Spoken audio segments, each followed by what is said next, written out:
प्रिय संस्कृत मित्राणि नमः संस्कृताय। संस्कृत साहित्य में आपका स्वागत है।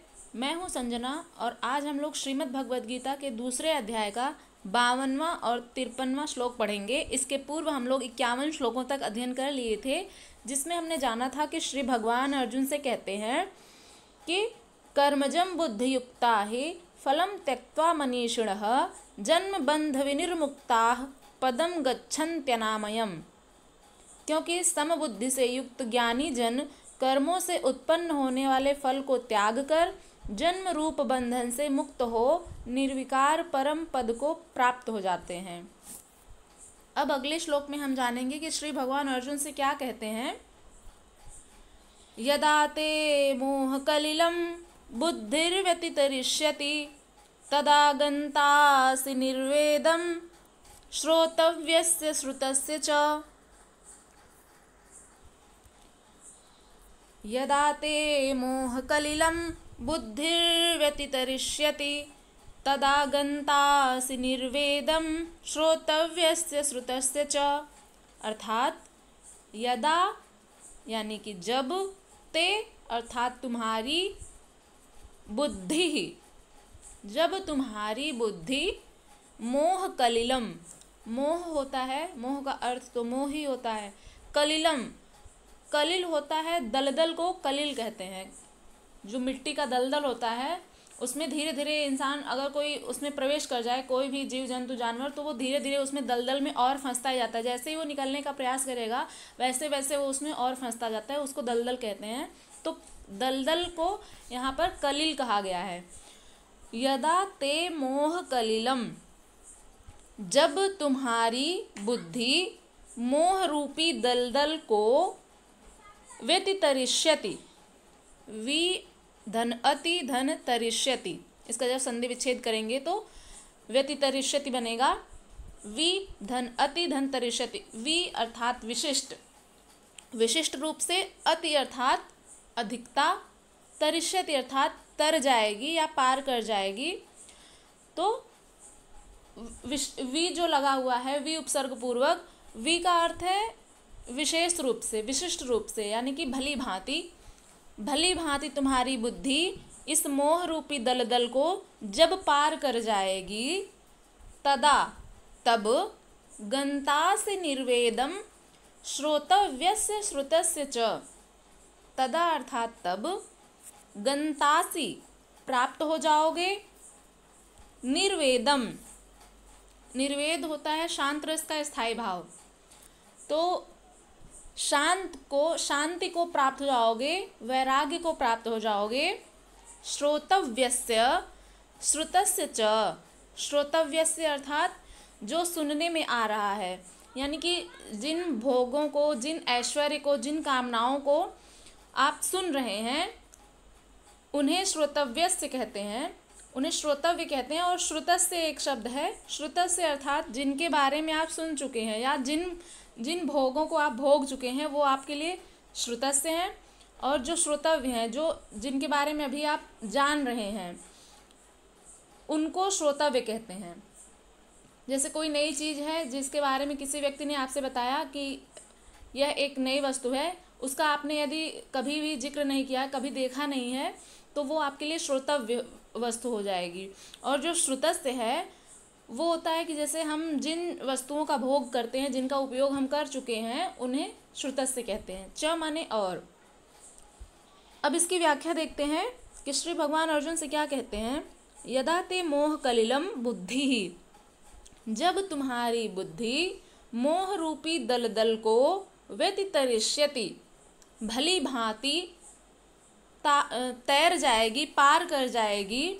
तदा गंतासि निर्वेदम, तदा माने तब, प्राप्त हो जाओगे निर्वेदम अर्थात वैराग्य को, श्रोतव्य से श्रुतस्य च, जो सुनने में आने वाले भोग हैं और जो जिन भोगों को आप भोग चुके हैं, ऐसे सभी ऐश्वर्य से, यानी कि जो भोग सुनने में आ रहे हैं कि ये जो नए नए ऐश्वर्य, नए नए भोग हम लोग रोज़ कभी ना कभी आप सुनते ही होंगे एक नया नया कोई भी वस्तु है, कोई भी नई चीज़ है, हर दिन आविष्कार तो होता ही रहता है। तो वही होता है कि श्रोतव्य, जिनका हम भोग नहीं किए हैं, और श्रुतस्य, जिनका हम उपयोग कर चुके हैं, तो उन्हें कहते हैं श्रुतस्य और श्रोतव्य, ये अंतर है।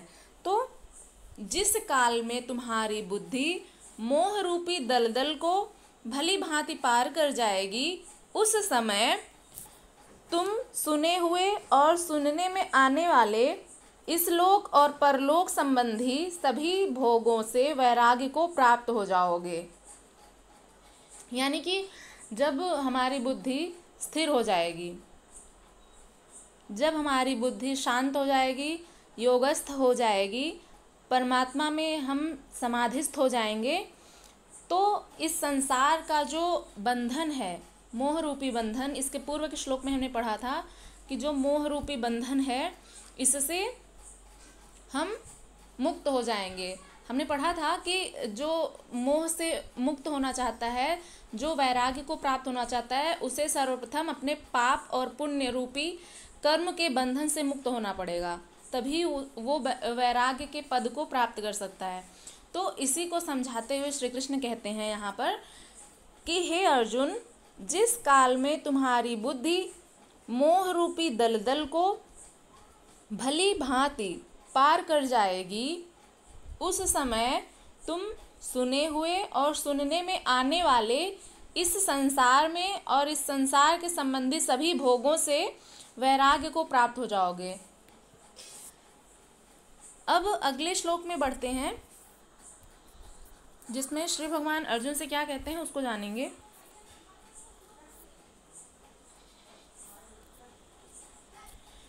श्रुति विप्रतिपन्ना ते यदा स्थास्यति निश्चला समाधावचला बुद्धि तदा योगम वाप्स्यसि।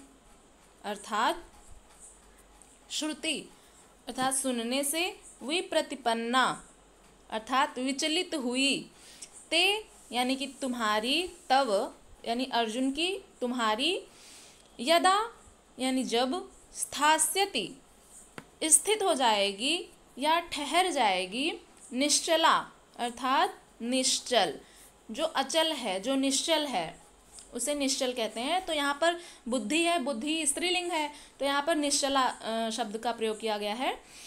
तो नीचे वाली लाइन में बुद्धि, तदा बुद्धि, तब, तदा ते बुद्धि, तब तुम्हारी बुद्धि, समाधा वचला, समाधौ धन अचला, इस प्रकार से बनेगा। तो समाधि में अचला यानी कि जब समाधि को कोई योगी व्यक्ति समाधि लगाता है तो उसका मन, उसकी बुद्धि अचल हो जाती है, यानी कि एक जगह पर ठहर जाती है, एक जगह पर स्थित हो जाती है, यानी कि परमात्मा में, तो अचला बुद्धि हो जाती है। योगम अवाप्स्यसि, योग को प्राप्त हो जाओगे, अवाप्स्यसि अर्थात प्राप्त हो जाओगे, योगम अर्थात योग को, यानी कि वैराग्य को।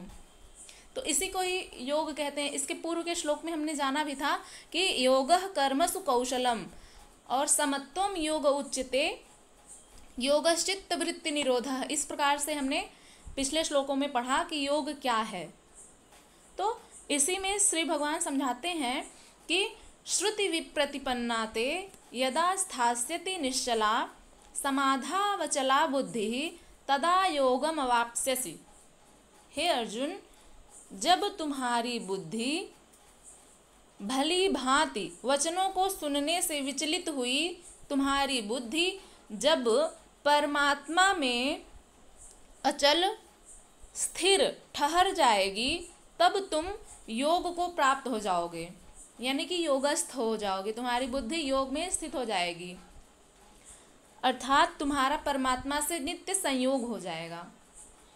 तो एक आप लोगों ने सुना होगा कि परमात्मा से जो यदि कोई कनेक्शन बनाना है, परमात्मा से जो संबंध बनाना है, तो समाधि एकमात्र ऐसा उपाय है जिससे हम परमात्मा से अपना कनेक्शन बना सकते हैं। तो योगी जो होता है, जो योगस्थ होता है, वो योग के माध्यम से परमात्मा से अपना संबंध स्थापित करता है। तो इसी श्लोक में श्री भगवान अर्जुन से कहते हैं कि जब तुम्हारी बुद्धि भली भांति के वचनों को सुनने से विचलित हुई, तुम्हारी बुद्धि जब परमात्मा में अचल और स्थिर ठहर जाएगी, तब तुम योग को प्राप्त हो जाओगे, अर्थात तुम्हारा परमात्मा से नित्य संयोग हो जाएगा। इसके पूर्व के श्लोक में हमने जो पढ़ा था 52वां श्लोक, इसमें यदा ते मोह कलिलम बुद्धिर्व्यतितरिष्यति तदा गंतासि निर्वेदम श्रोतव्यस्य श्रुतस्य च, यानी कि जब तुम्हारी बुद्धि मोह रूपी दलदल को भली भांति पार कर जाएगी, उस समय तुम सुने हुए और सुनने में आने वाले इस लोक और परलोक संबंधी सभी भोगों से वैराग्य को प्राप्त हो जाओगे। अब यहाँ पर श्री भगवान दूसरे अध्याय में बहुत ही उदाहरण से कई तरीकों से अर्जुन को समझाते हैं, लेकिन अर्जुन को समझ नहीं आ रहा है। पहला जो अध्याय था, पहले अध्याय का नाम है अर्जुन विषाद योग। उसमें अर्जुन विषादग्रस्त हैं। उसमें सिर्फ प्रथम अध्याय में अर्जुन ही बोले हैं और दूसरे अध्याय में श्री कृष्ण बोलते हैं। ज़्यादातर श्लोक श्री कृष्ण के ही हैं।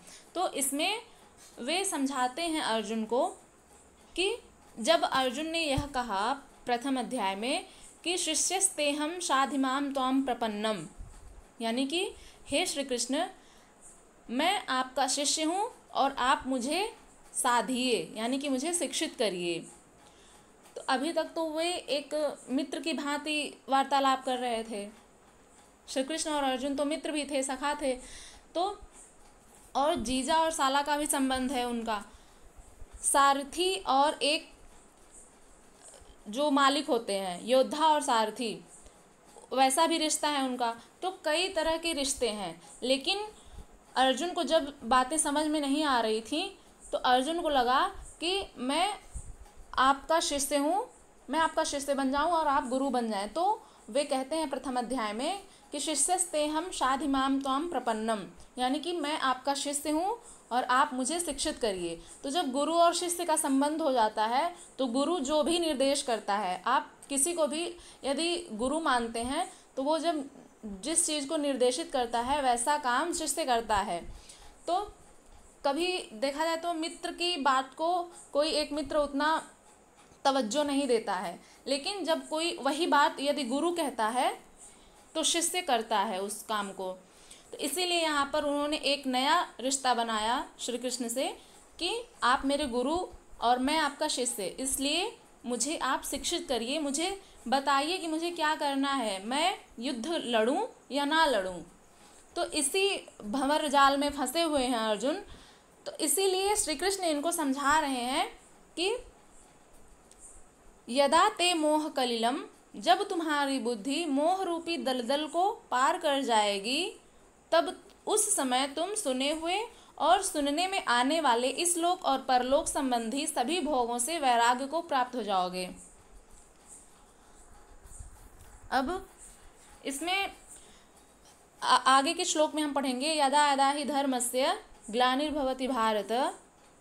इस प्रकार का श्लोक हम पढ़ेंगे तो उसमें भी यदा और तदा का प्रयोग किया गया है।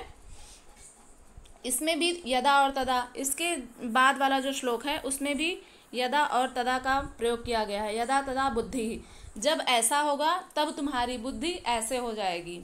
तो जब बुद्धि मोह रूपी दलदल को पार कर जाएगी तब क्या होगा, जब अर्जुन मोह से हट जाएंगे, जब उनकी बुद्धि मोह से हट जाएगी तो उन्हें समझ में आ जाएगा कि उन्हें युद्ध करना है।